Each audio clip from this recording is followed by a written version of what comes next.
ഈശോ മിശിഹായ്ക്ക് സ്തുതിയായിരിക്കട്ടെ. Malankara Catholic T വിയുടെ കൃപ നിറയുന്ന കുടുംബങ്ങൾ എന്ന പരമ്പരയിലെ മറ്റൊരു എപ്പിസോഡിലേക്ക് നിങ്ങളെ ഏവരെയും ദൈവനാമത്തിൽ സവിനയം സ്വാഗതം ചെയ്യുകയാണ്. നമ്മൾ ഇന്ന് ചിന്തിക്കുന്ന വിഷയം ജീവിതത്തെ തകർക്കുന്ന ലഹരി വസ്തുക്കൾ എന്നുള്ളതാണ്. ജെറമിയ പ്രവാചകൻ്റെ പുസ്തകം 29-ാം അധ്യായം 11-ാമത്തെ തിരുവചനം നമ്മളോട് പറയുകയാണ്, നിങ്ങളെക്കുറിച്ചുള്ള പദ്ധതി എൻ്റെ മനസ്സിലുണ്ട്, അത് നിങ്ങളുടെ നാശത്തിനുള്ളതല്ല, ക്ഷേമത്തിനുള്ള പദ്ധതിയാണ്, നിങ്ങൾക്ക് ശുഭമായ ഭാവിയും പ്രത്യാശയും നൽകുന്ന പദ്ധതി. പ്രിയപ്പെട്ടവരെ, എന്താണ് ഈ ദൈവത്തിൻ്റെ പദ്ധതി? രണ്ട് കാര്യങ്ങളാണ് നമുക്ക് പറയാനുള്ളത്. ഒന്നാമതായി, ദൈവം ആഗ്രഹിക്കുന്ന അത്രയും കാലം സമാധാനമായി ദൈവത്തോട് ചേർന്ന് നിന്നുകൊണ്ട് ഈ ഭൂമിയിൽ നമുക്ക് അനുവദിച്ചിരിക്കുന്ന ജീവിതം പൂർത്തിയാക്കുക.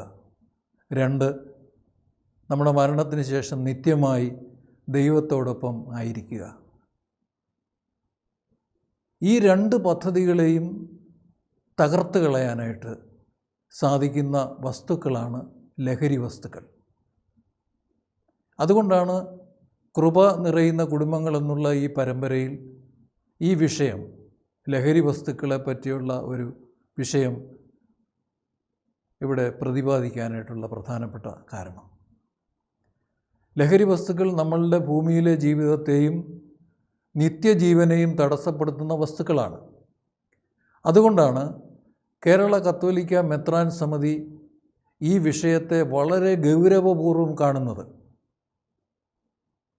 KCBCയുടെ നേതൃത്വത്തിൽ 1998 ഡിസംബർ 4-ാം തീയതി ഒരു മദ്യവിരുദ്ധ കമ്മീഷൻ രൂപീകൃതമായി. ആ കമ്മീഷന് ടെമ്പറൻസ് കമ്മീഷൻ എന്നും പേര് പറയാറുണ്ട്. ഈ കമ്മീഷൻ കേരളത്തിലെ കത്തോലിക്ക സഭയുടെ എല്ലാ റീത്തുകളിലും പെട്ട എല്ലാ രൂപതകളിലും വളരെ ഊർജ്ജസ്വലമായിട്ട് പ്രവർത്തിച്ചു കൊണ്ടിരിക്കുന്ന ഒരു കാലഘട്ടമാണ്. മദ്യവിരുദ്ധ കമ്മീഷൻ്റെ ഏറ്റവും പ്രധാനപ്പെട്ട പ്രവർത്തനങ്ങൾ 5 തലങ്ങളിലായിട്ടാണ് നടക്കുന്നത്. 1 ഇടവക, 2 ഫൊറോന, 3 രൂപത, 4 റീജൻ, 5 സംസ്ഥാനം. ടെമ്പറൻസ് കമ്മീഷൻ്റെ ലക്ഷ്യം മദ്യവിമുക്ത അല്ലെങ്കിൽ ലഹരി വിമുക്ത സഭയും സമൂഹവും എന്നുള്ളതാണ്. അതിനുവേണ്ടി സഭ വളരെയേറെ പോരാട്ടങ്ങൾ നടത്തിക്കൊണ്ടിരിക്കുകയാണ്. ഇന്ന് ടെമ്പറൻസ് കമ്മീഷൻ്റെ ചെയർമാനായി പ്രവർത്തിക്കുന്നത് ഏറ്റവും അഭിവന്ദ്യനായ നമ്മുടെ മൂവാറ്റുപുഴ രൂപത അധ്യക്ഷൻ യൂഹാനോൻ മാർ തെഡേഷ്യസ് പിതാവാണ്.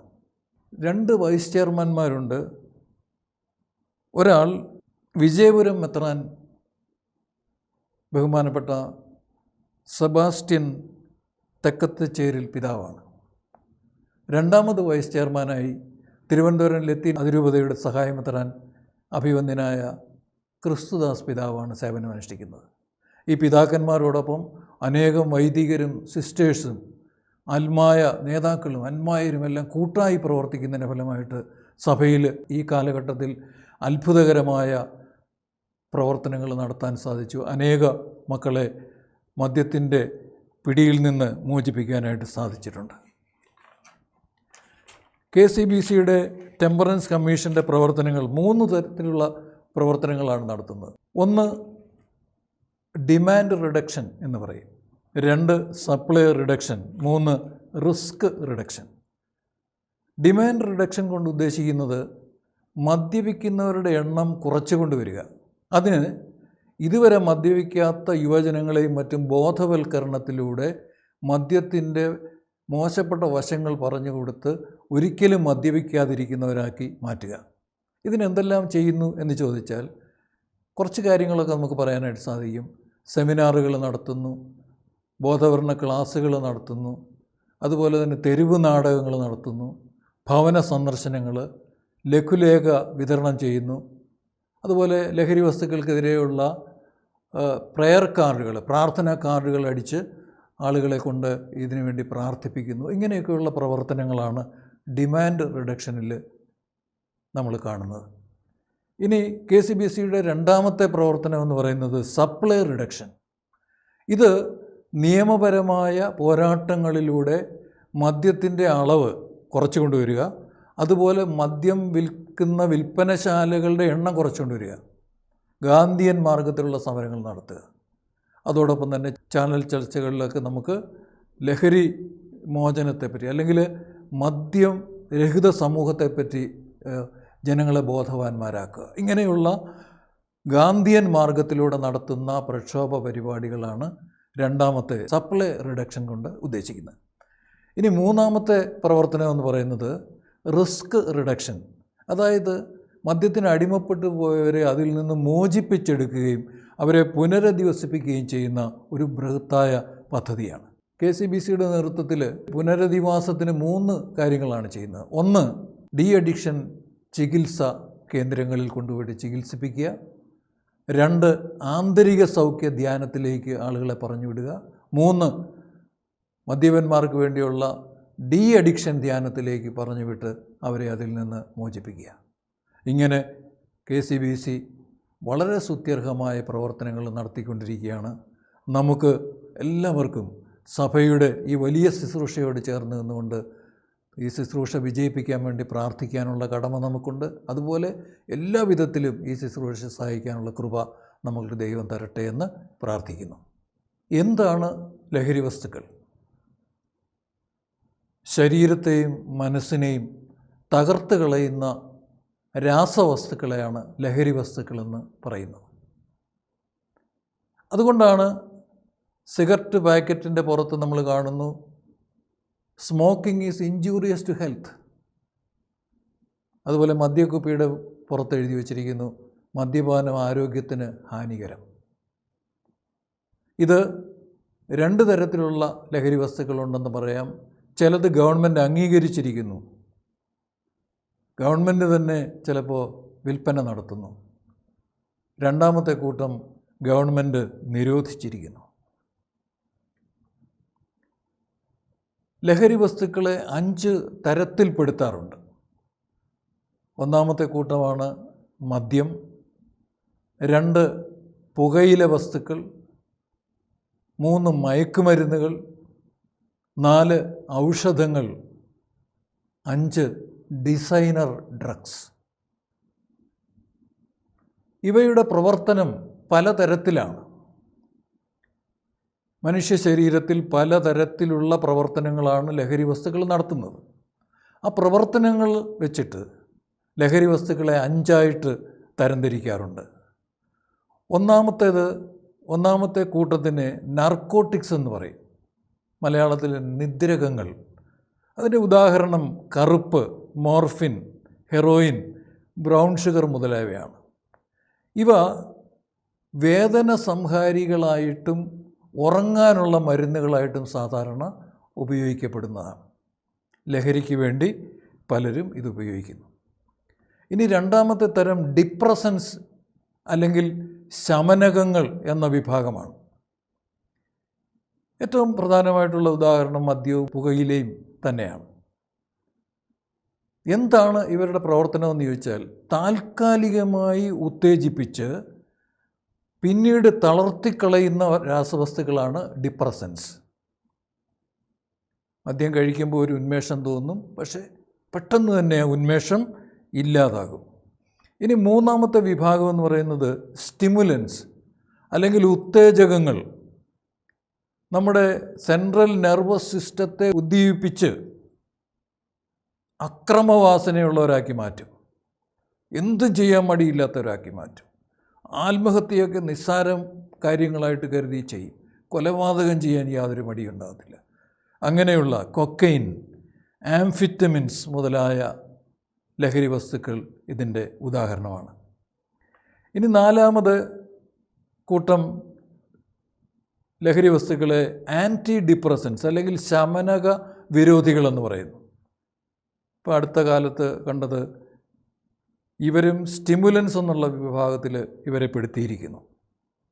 5 ഹാലുസിനോജൻസ് അല്ലെങ്കിൽ വിഭ്രമജനകങ്ങൾ.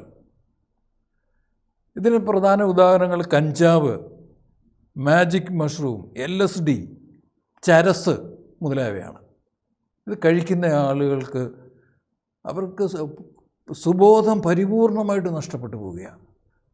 എന്താ പറയുന്നത്, എന്താ ചെയ്യുന്നതെന്നൊന്നും അറിയാതെ ഒരു ഉന്മാദാവസ്ഥയിലേക്ക് മാറാനായിട്ട് കഴിയും. ഇങ്ങനെ പ്രവർത്തനങ്ങൾ അനുസരിച്ച്, ലഹരി വസ്തുക്കളുടെ പ്രവർത്തനം അനുസരിച്ച് 5 തരത്തിലുള്ള ലഹരി വസ്തുക്കളുണ്ട് എന്ന് നമ്മൾ പറയും. ആഗോളതലത്തിൽ പലതരത്തിലുള്ള ലഹരി വസ്തുക്കൾ ഉപയോഗിക്കപ്പെടുന്നത് നമ്മൾ കാണുന്നു. എങ്കിലും ഏറ്റവും അധികം ഉപയോഗിക്കപ്പെടുന്നത് മദ്യം ആണ്. മദ്യത്തിൻ്റെ പല രൂപങ്ങൾ. 2ാം സ്ഥാനം പുകയില വസ്തുക്കൾ. 3ാം സ്ഥാനത്തേക്ക് വരുന്നതാണ് മറ്റ് മയക്കുമരുന്നുകൾ. ലോകരാജ്യങ്ങൾ മുഴുവൻ നമ്മൾ പരിശോധിച്ചാൽ മദ്യ ഉപയോഗത്തിൽ ഏറ്റവും 1ാം സ്ഥാനം നിൽക്കുന്നത് ബെലാറസ് എന്ന് പറയുന്ന രാജ്യമാണ്.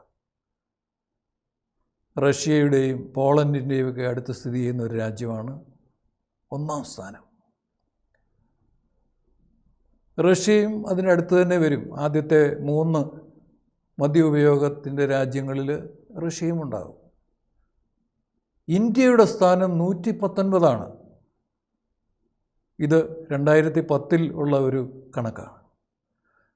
എന്നാൽ നമ്മളെ അത്ഭുതപ്പെടുത്തുന്നത് ഏറ്റവും കുറച്ച് മദ്യം ഉപയോഗിക്കുന്നത് മുസ്ലിം രാജ്യങ്ങളാണ്. കുവൈറ്റ്, ലിബിയ, പാകിസ്ഥാൻ മുതലായ രാജ്യങ്ങൾ ഏറ്റവും കുറച്ച് മദ്യം ഉപയോഗിക്കുന്നു. ഗ്രേറ്റ് ബ്രിട്ടൻ 25ാം സ്ഥാനത്താണ്. കേരളം തൊട്ട് പുറകിൽ 26ാം സ്ഥാനത്ത് നിൽക്കുന്നു. കേരളത്തിൽ മദ്യ സുനാമി എന്ന് 2010 BBC പ്രക്ഷേപണം ചെയ്ത ഒരു ലേഖനത്തിൽ നമ്മൾ കാണുന്നുണ്ട്. എന്തുകൊണ്ട് കേരളത്തിൽ മദ്യാസക്തരുടെ എണ്ണം കൂടുന്നു എന്നുള്ള കാര്യങ്ങളൊക്കെ ആ ആർട്ടിക്കിൾ വായിക്കുന്ന സമയത്ത് നമുക്ക് മനസ്സിലാവും. നമുക്കറിയാം, പല കാര്യത്തിലും കേരളം 1ാം സ്ഥാനത്താണ്. ഇന്ത്യയിൽ സാക്ഷരത, ആയുർദൈർഘ്യം, ജീവിത സൂചിക, അതുപോലെ മദ്യപാനം. അതുകൊണ്ട് തന്നെ ആത്മഹത്യകൾ, കുറ്റകൃത്യങ്ങൾ, വിവാഹമോചനം, റോഡ് അപകടം, ജീവിതശൈലി രോഗങ്ങൾ, ഇവയിലെല്ലാം കേരളം 1ാം സ്ഥാനത്താണ്. കേരളത്തിൽ കാണുന്ന ഒരു കാഴ്ച, മലയാളി മദ്യത്തിന്, ബംഗാളി തൊഴിലിന് വേണ്ടി ക്യൂ നിൽക്കുന്ന ഒരു കാഴ്ച. ചരിത്രത്തിലെ ഏറ്റവും വലിയ കുറ്റവാളിയാണ് മദ്യമെന്ന് H.W. ഗിബ്സൺ അഭിപ്രായപ്പെടുന്നു.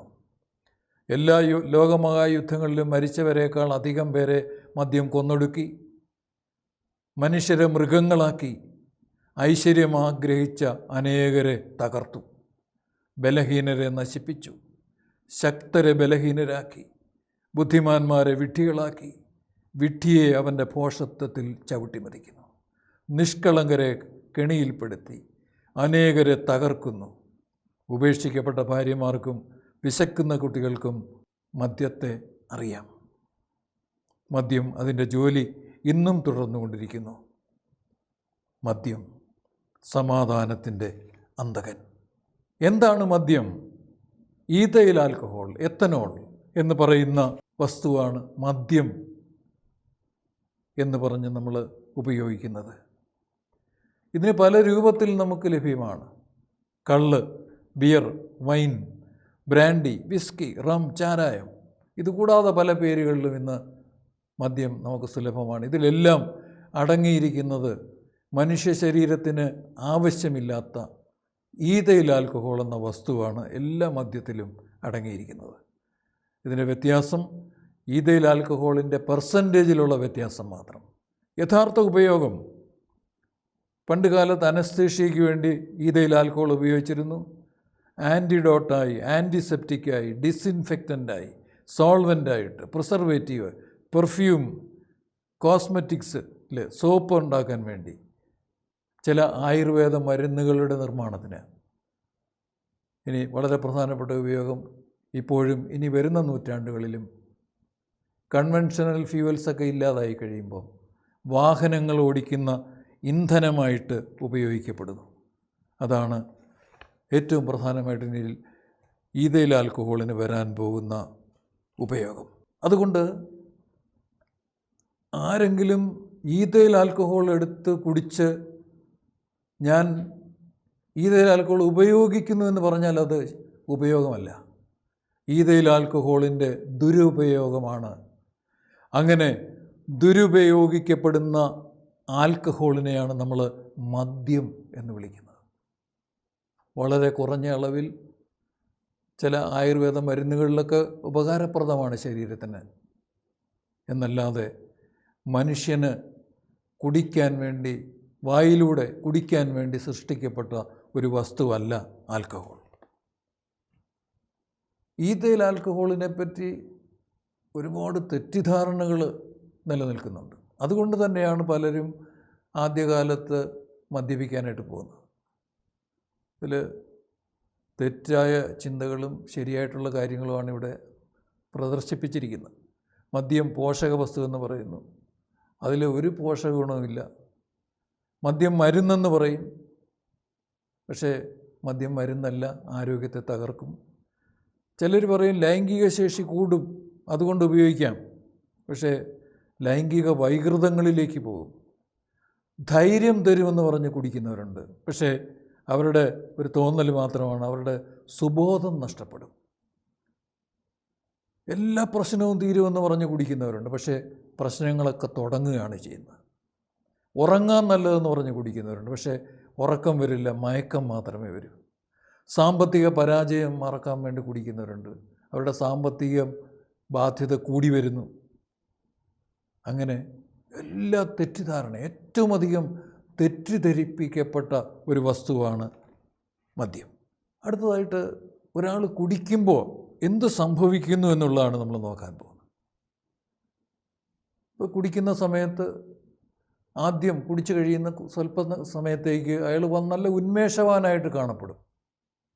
പക്ഷേ 2 മണിക്കൂർ സമയം കഴിയുമ്പോൾ ഉന്മേഷമൊക്കെ പോയി എവിടെയെങ്കിലും തളർന്ന് കിടക്കുന്നതായിട്ട് നമുക്ക് കാണാൻ സാധിക്കും. എന്തുകൊണ്ടായി സംഭവിക്കുന്നത്? മദ്യപിക്കുന്നതിൻ്റെ ഫലമായിട്ട് അയാളുടെ തലച്ചോറിൻ്റെ അകത്ത് ഡോപ്പമൈൻ എന്ന് പറയുന്ന ഒരു ഹോർമോൺ ഉൽപ്പാദിപ്പിക്കപ്പെടും. അതിന് ഹോർമോണെന്നും ന്യൂറോ ട്രാൻസ്മിറ്റർ എന്നൊക്കെ പറയാറുണ്ട്. ഈ ഡോപ്പമൈൻ ഉണ്ടായി കഴിയുമ്പോൾ അത് വലിയൊരു സന്തോഷം അയാൾക്ക് കൊടുക്കും. സന്തോഷമെന്ന് പറയാൻ പാടില്ല, ഒരു അയാൾ അനുഭവിച്ചിരുന്ന വിഷമമൊക്കെ മാറി ഒരു ഉന്മേഷത്തിൻ്റെ അവസ്ഥയിലേക്ക് അയാൾ വരും. അപ്പോൾ അയാൾ വീണ്ടും കുടിക്കാൻ തുടങ്ങും. വീണ്ടും കുടിക്കാൻ തുടങ്ങുമ്പോൾ ചിലപ്പോൾ കുറച്ചുകൂടി ഡോപ്പമൈൻ കിട്ടിയെന്നിരിക്കും. ഈ മദ്യപാനം കൂടുന്നതിനനുസരിച്ച് ഡോപ്പമൈൻ്റെ അളവ് കുറഞ്ഞ് അവസാനം എത്ര കുടിച്ചാലും ഈ ഡോപ്പമൈൻ എന്ന് പറയുന്ന താൽക്കാലിക സന്തോഷം തരുന്ന വസ്തു ഉണ്ടാകുന്നില്ല. അതിന് പകരം അയാളെ പൂർണ്ണമായിട്ട് തളർത്തിക്കളയുന്ന, അതിനെ ഗാബ എന്നാണ് വിളിക്കുന്നത്, അതുണ്ടാകാൻ തുടങ്ങും. അതിൻ്റെ ഫലമായിട്ട് ആദ്യം ഉണ്ടായിരുന്ന സന്തോഷം പൂർണ്ണമായിട്ട് നഷ്ടപ്പെടുകയും ഇയാൾ പരിപൂർണമായിട്ട് തളരുകയും ചെയ്യുന്നു. അതാണ് മദ്യം വൻചതി, വലിയ ചതിയാണ് ചെയ്യുന്നത്. കുറച്ച് സമയത്തേക്ക് ഒരു ഉന്മേഷം തന്നിട്ട് പിന്നീട് പരിപൂർണമായിട്ട് തളർത്തിക്കളയുന്നു. ഇനി നമ്മൾ പരിശോധിക്കുന്നത് കുടിച്ചു കഴിയുമ്പോൾ എന്താ സംഭവിക്കുന്നത്. ഒരാൾ കുടിക്കുന്ന മദ്യം അയാളുടെ ശരീരത്തിൽ പ്രവേശിച്ചാൽ അതൊരു വിഷവസ്തുവായതുകൊണ്ട് തന്നെ ശരീരം അതിനെ പുറന്തള്ളും. അതിൻ്റെ ഈഥൈൽ ആൽക്കഹോളിൻ്റെ ഓക്സിഡേഷൻ നടക്കുന്നത് കരളിൽ വെച്ചാണ്. കരളിൽ വെച്ച് അത് ആദ്യം അസറ്റാൽഡിഹൈഡായിട്ടും പിന്നീട് അസറ്റിക് ആസിഡായിട്ടും മാറുന്നു. അസറ്റിക് ആസിഡ് വീണ്ടും കാർബൺ ഡയോക്സൈഡും വെള്ളവുമായിട്ട് വിഘടിക്കപ്പെട്ട് ശരീരത്തിൽ നിന്ന് പുറത്താക്കപ്പെടുന്നു. ഈ പ്രക്രിയ നടക്കുമ്പോൾ തന്നെ അസറ്റാൽഡിഹൈഡിൻ്റെ ഒരു ഭാഗം അയാളുടെ തലച്ചോറിലേക്ക് എത്തപ്പെടുന്നു. അവിടെ അത് മറ്റൊരു പദാർത്ഥമായിട്ട് മാറപ്പെടുന്നു. അതിനെയാണ് THIQ, തിക് എന്ന് അവിടെ രേഖപ്പെടുത്തിയിരിക്കുന്നത്. ടെട്രാ ഹൈഡ്രോ ഐസോക്വിനോലിൻ എന്നാണ് ആ വസ്തുവിൻ്റെ പേര്. ഈ വസ്തു ഒരു മയക്കുമരുന്ന് പോലെ അവിടെ പറ്റിപ്പിടിച്ച് നിരന്തരം മദ്യപിക്കാനായിട്ട് ഈ മനുഷ്യനെ പ്രേരിപ്പിച്ചുകൊണ്ടിരിക്കും. വലിയ ചതിയാണ്. മദ്യപിക്കുന്ന ആളിനത് മനസ്സിലാകുന്നില്ല. അയാൾക്ക് ആ കൃത്യസമയമാകുമ്പോൾ കഴിച്ചില്ലെങ്കിൽ അയാൾക്ക് കഴിക്കാതിരിക്കാൻ മേലാത്ത അവസ്ഥയിൽ മദ്യപിക്കാനായിട്ട് ഓടും. എലികളിൽ നടത്തിയൊരു പരീക്ഷണമാണ് താഴെ കാണിച്ചിരിക്കുന്നത്. സാധാരണ എലികൾ വെള്ളവും ചാരായവും കൊടുത്തു കഴിഞ്ഞാൽ വെള്ളം കുടിക്കുക മാത്രമേ ഉള്ളൂ. പക്ഷേ ഇവിടെ പരീക്ഷണം നടത്തപ്പെട്ട എലിയുടെ തലച്ചോറിലേക്ക് ഈ പറഞ്ഞ ടെട്രാഹൈഡ്രോ ഐസോക്വിനോളിൻ കുറച്ച് ഇഞ്ചക്റ്റ് ചെയ്തതിന് ശേഷം വെള്ളവും വോഡ്കയും വെച്ചിരുന്ന സ്ഥലത്തേക്ക് എലിയെ വിട്ട് കഴിഞ്ഞപ്പോൾ എലി വെള്ളം കുടിക്കുന്നതിന് പകരം വോഡ്ക കുടിക്കുന്നതായിട്ടാണ് കാണുന്നത്. അപ്പോൾ മൃഗങ്ങളെപ്പോലും മദ്യാസക്തിക്ക് അടിമപ്പെടുത്തുന്ന ഒരു വസ്തുവാണ് ഒരാളുടെ മദ്യപാനം കൊണ്ട് അയാളുടെ തലച്ചോറിൽ ഉണ്ടാകുന്നത്. ഇങ്ങനെ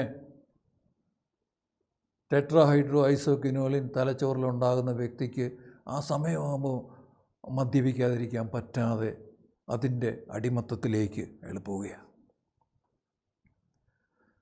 ഇങ്ങനെ ഉള്ള വ്യക്തികൾ, മദ്യത്തിന് അടിമപ്പെട്ടു പോകുന്ന വ്യക്തികളെ മദ്യാസക്തരെന്നാണ് വിളിക്കുന്നത്. മദ്യാസക്തർ, മദ്യത്തിന് അടിമപ്പെട്ടു പോകുന്നവർ. അവരെല്ലാ ദിവസവും അവരുടെ പ്രത്യേകത എന്താ? ചില പ്രത്യേകതകൾ നമുക്ക് കാണാം. നമ്മൾ ചുറ്റുപാടും നോക്കിയാൽ കാണാം. എല്ലാ ദിവസവും കുടിക്കും. തനിക്കും കുടുംബത്തിനും സമൂഹത്തിനും എല്ലാം പ്രശ്നങ്ങൾ ഉണ്ടാക്കിക്കൊണ്ടിരിക്കും.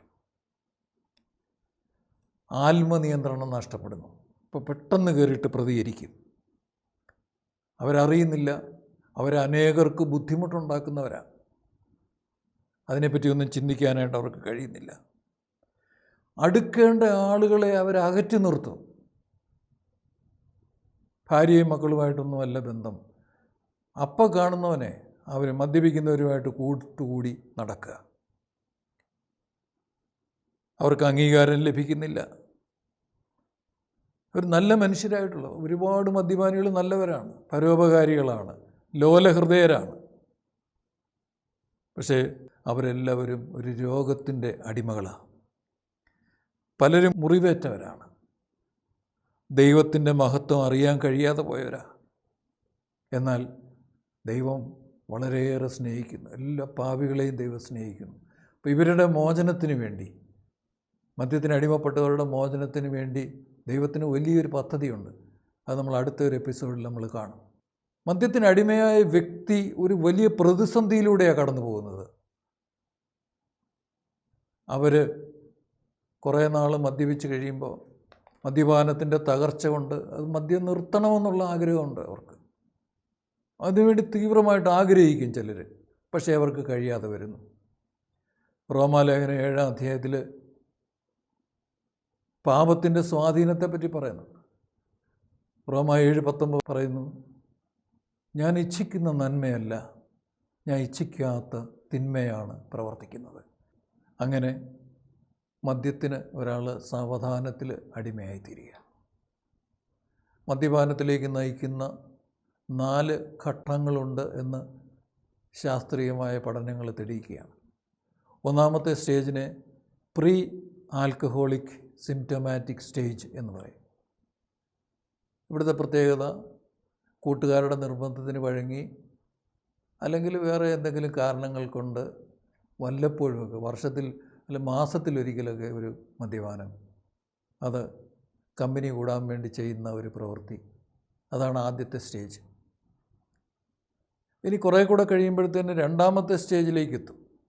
പ്രൊഡ്രോമൽ ബ്ലാക്ക് ഔട്ട് സ്റ്റേജ്.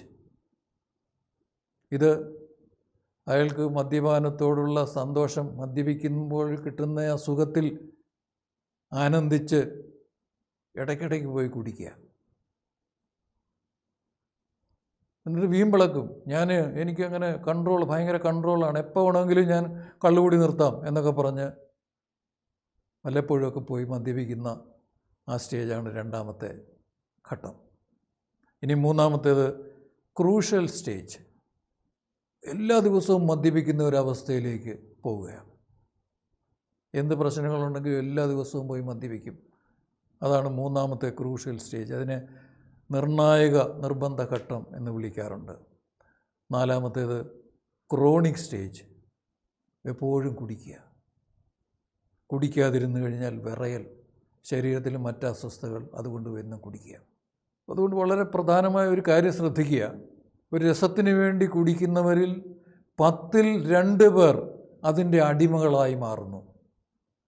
അതിനാൽ ഒരു പരീക്ഷണത്തിന് വേണ്ടി പോലും, എന്താണെന്നറിയാൻ വേണ്ടി പോലും നമ്മൾ മദ്യം ഉപയോഗിക്കാതിരിക്കുക. അത് നമ്മളെ അടിമകളാക്കാം. പ്രൊഡ്രോമൽ ബ്ലാക്ക് ഔട്ട് സ്റ്റേജ് കഴിഞ്ഞ് നേരെ ക്രൂഷ്യൽ സ്റ്റേജിലേക്ക് എത്തിയാൽ പിന്നെ വലിയ തകർച്ചയിലൂടെയാണ് ആ മനുഷ്യൻ കടന്നു പോകുന്നത്. നമുക്ക് KCBCയുടെ മദ്യവിരുദ്ധ സമിതിയുടെ എല്ലാ പ്രവർത്തനങ്ങളോടും സഹകരിച്ചുകൊണ്ട് മുന്നോട്ട് നീങ്ങാം.